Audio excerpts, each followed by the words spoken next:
Welcome back, everybody. Where we left off last time, the North was in shambles. The wildlings have breached through the wall, taking Castle Black and Eastwatch. Kind of working on the Shadow Tower now, and they've taken the last hearth away from the Starks. Luckily, the Starks were able to come back a little bit last time and take Grunmere and Balvere away from the wildlings. But to be honest, they're not guarding it with anywhere near enough troops here. So you can see the Starks are going to be in a real predicament this time around. Only other cities after that they have is the Deepwood Motte and Winterfell. South of that, Littlefinger was able to take away White Harbour and Moorcairn. And the Ironborn are coming in from the west as well. Although, to be fair, Peter Baelish has had a little bit of trouble of his own, fighting a bit of a war with Tywin Lannister. And the Dragonborn, I keep calling them the fucking Dragonborn. The Ironborn, not having too good a time of it either. They've got a little bit of a force that's landed on the west coast. Last time when we left off, Tywin Lannister had built up a sizable army. It looked like he was going to march it north towards the Eyrie. And we're going to see what he can try and take on his way. Renly Baratheon not doing well at all. Completely shut in now. Only got Storm's End left, and the Tyrells are hammering at his door. I don't think they're going to sue for peace, as Tywin Lannister did take away his last property there, Rain House. So Tywin's still a little bit spread out. He's played a spread out game consistently throughout this entire thing. He's got the twins separated up north. He has Bronzegate still separated in the south, and now in the east he has the Rain House. Speaking of the other Baratheon, Stannis has made landfall in the east and founded Old Anchor and Driftmark. I'm going to see if that can save his bacon, because he's only got Dragonstone and Sharp Point on the mainland of Essos. And when we look at the Tyrells are in a fantastic situation. They've got a lot of troops here. You can see a huge army marching up towards Renly here just to make sure they can secure Storm's End. And then I think they're probably going to turn their greedy eyes towards Dawn before then maybe trying to take on Tywin Lannister. But over in the east, the big sob story of the week was Daenerys Targaryen getting absolutely trounced by the Dothraki. She has lost pretty much everything. Got one city in the south here and then two more slightly further north, and to be honest, it's going to be interesting to see whether the Dothraki take this last city in the south here and then decide to make peace, or whether they are going to push on for the last two cities that Daenerys has and just wipe her out and take her out of the game. It will be very interesting to see. What do we have here? A whole bunch of wars. Tyrosh is declaring war on everybody, on Daenerys, on Balon Greyjoy, on Stannis Baratheon, on Tywin Lannister, but it's made peace with Renly, which is nice. Which is very nice indeed. So it's going to be interesting to see over here what's going to happen with Daenerys, whether the Dothraki are going to make peace with her, or whether they are just going to push on and take out her last two cities. It will be interesting. I can see the Dothraki just wanting to end this and get rid of her. Over in Westeros, Storm's End not proving to be as easy a target as maybe the first thought.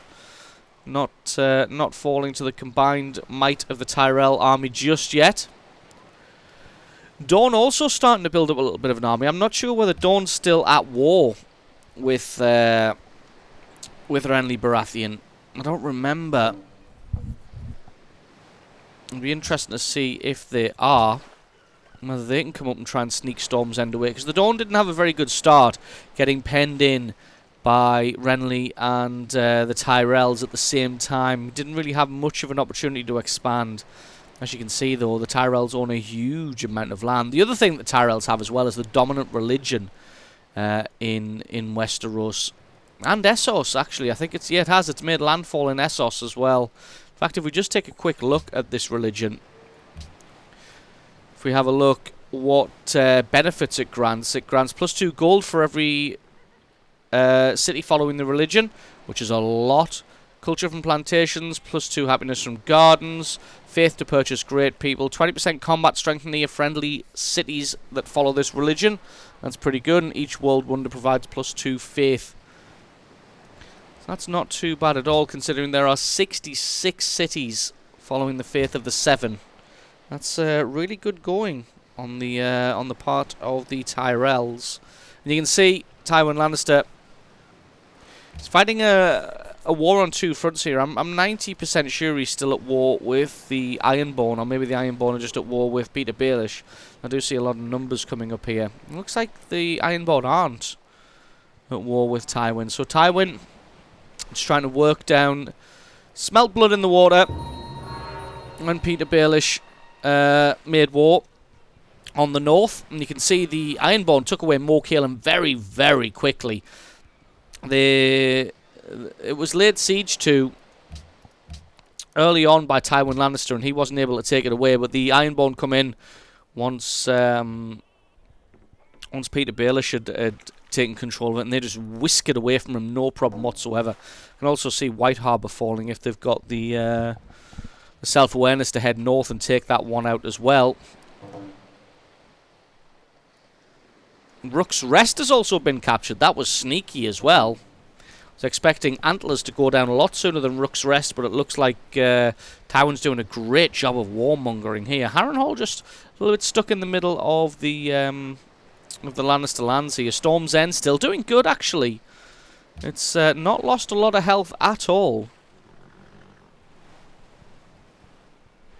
I could see Storm's End holding out for a long time, but it's not going to hold out indefinitely because, I mean, look at the size of this army here from the Tyrells. They really, really want to put Renly out of this game.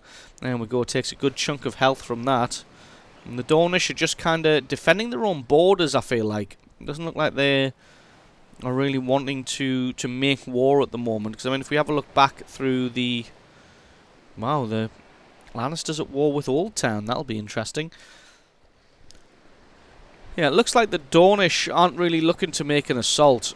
It looks more like they're just wanting to defend their own territory. Here, Tyrosh declared war on the Lannisters, and the Lannisters have a huge fleet, and they were just, nope. You want to make war? We will make war. Here we go. The Dothraki still not made peace with Daenerys. So they're starting to move in now. You can see some Blood Riders already on the outskirts of that city there. The one that I'm not going to attempt to pronounce.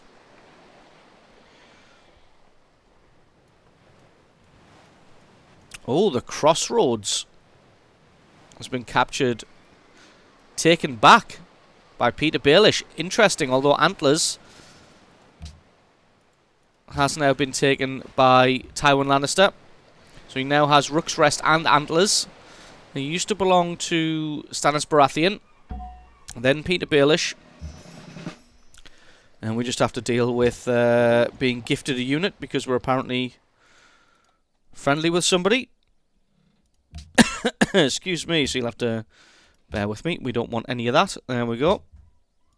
That city up there is our only city, and it's just there to allow us to be a spectator because there was no other way I could find to make it work so that I could spectate the scenario. So there we go. So Peter Baelish still got some fight left in him. Made a move for the Crossroads, retook it, but how long is that going to last for? Considering the amount of forces that Tywin... Actually, you look at that, and a lot of these things in the back line here are all workers. So maybe not got as many forces as they think. The Dothraki making peace with a couple of city-states here. And up north, White Harbour still well in the hands of Peter Baelish. You can see the Wildlings now making a move on Grunmere. They want to retake that one. It's going to be interesting to see if they're able to do that. Over in the east, still not taken Lazosh from Daenerys Targaryen, although they're making a good effort of it. Shouldn't be too long before this city falls. There we go. It fell in that exact turn. Not very well defended cities, to be honest. It looks like Daenerys, her time in this world is numbered now.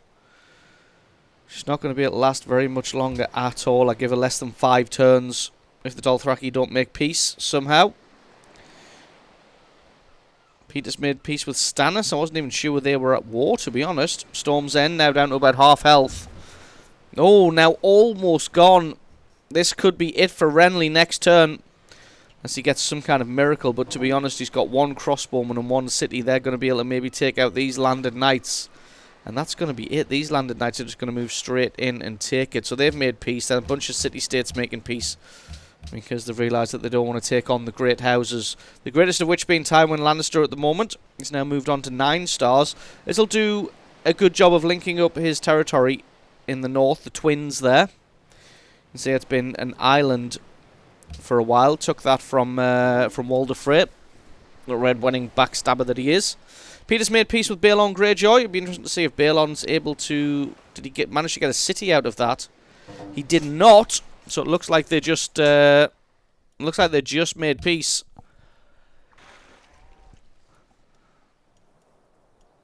And what's this? The Stormlands has lost its capital?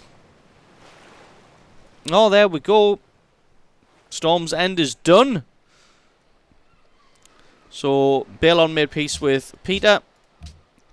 Renly lost his capital, and Renly has been eliminated. So he is actually the first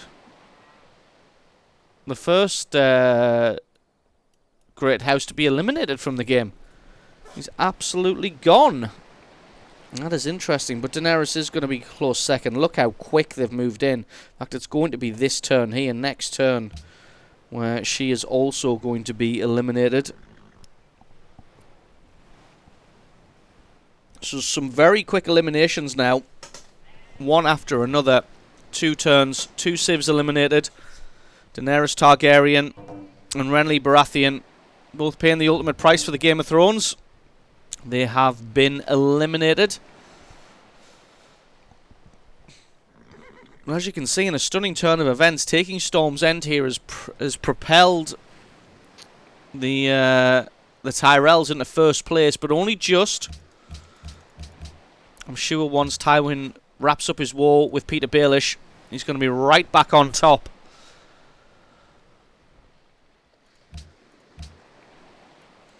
You can see in the north, Grudmere now under siege.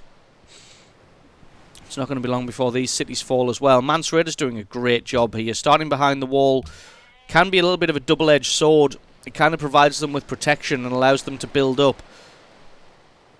But you can see, although he's doing well, he's still a little bit behind the top 3. Still a little bit behind Tywin Lannister, the Tyrells, and Khal Drogo.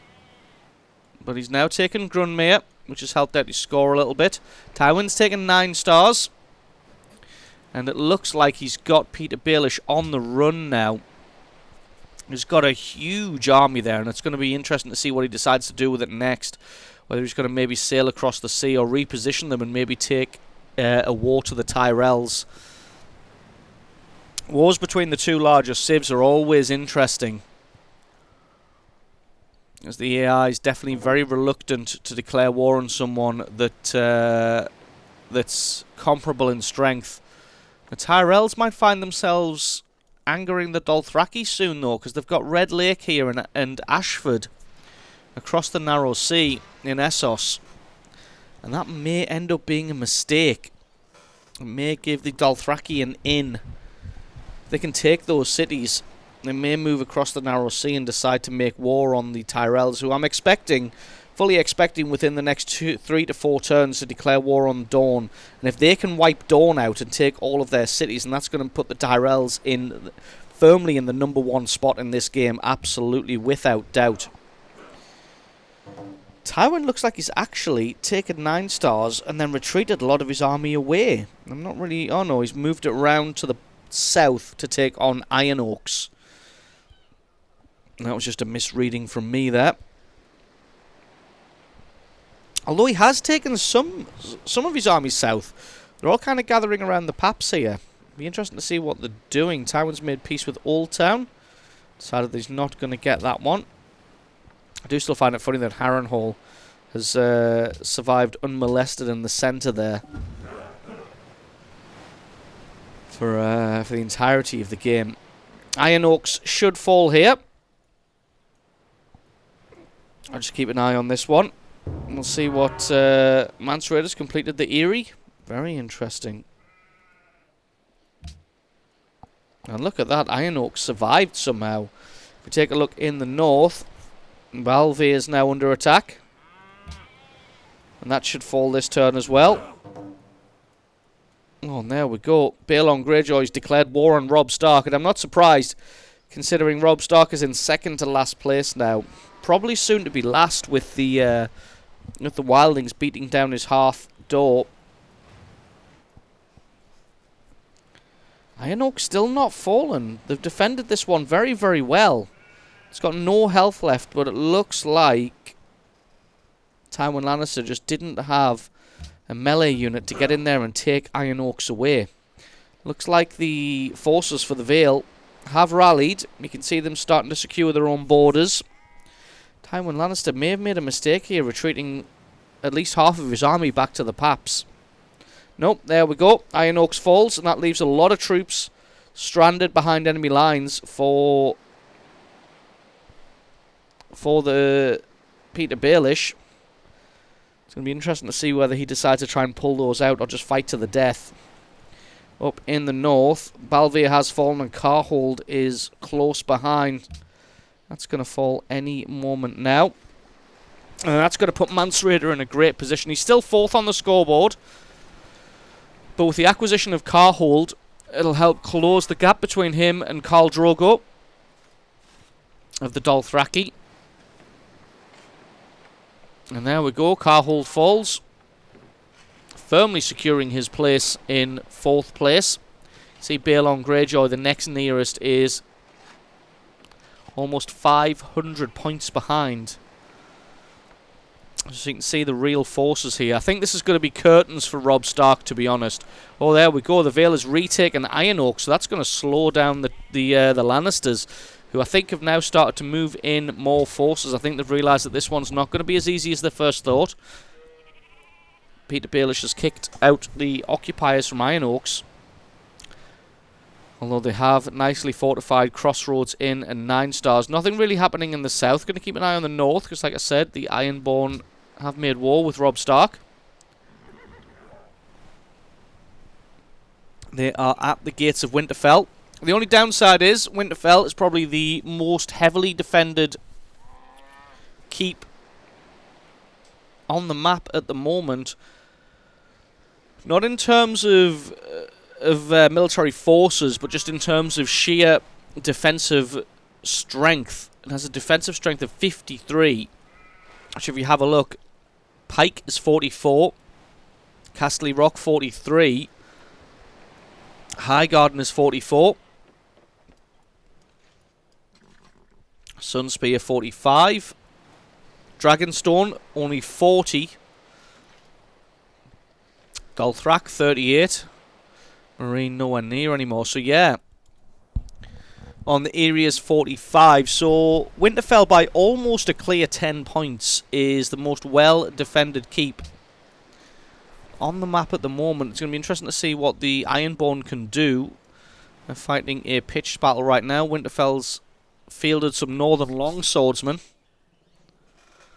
It looks like whatever damage gets done to Winterfell just gets healed up within the same turn.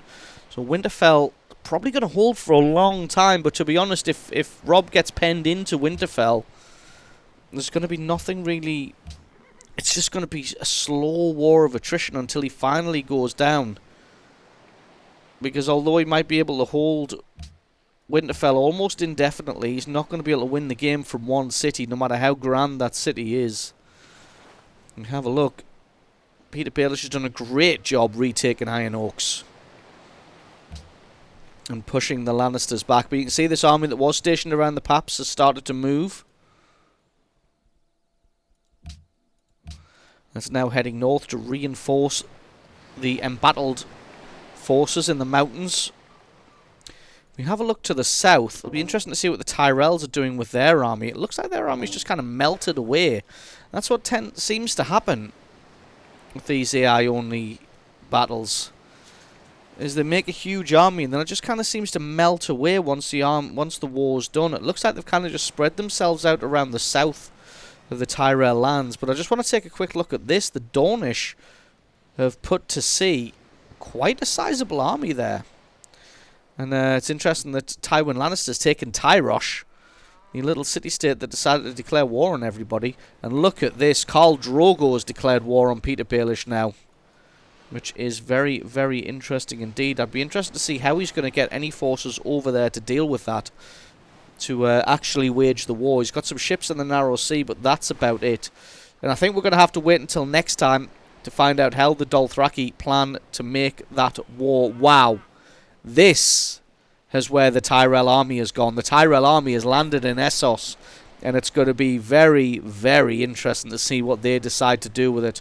But like I said, we're going to have to wait until the next video to find out what they are doing with that. So join me in a couple of days' time.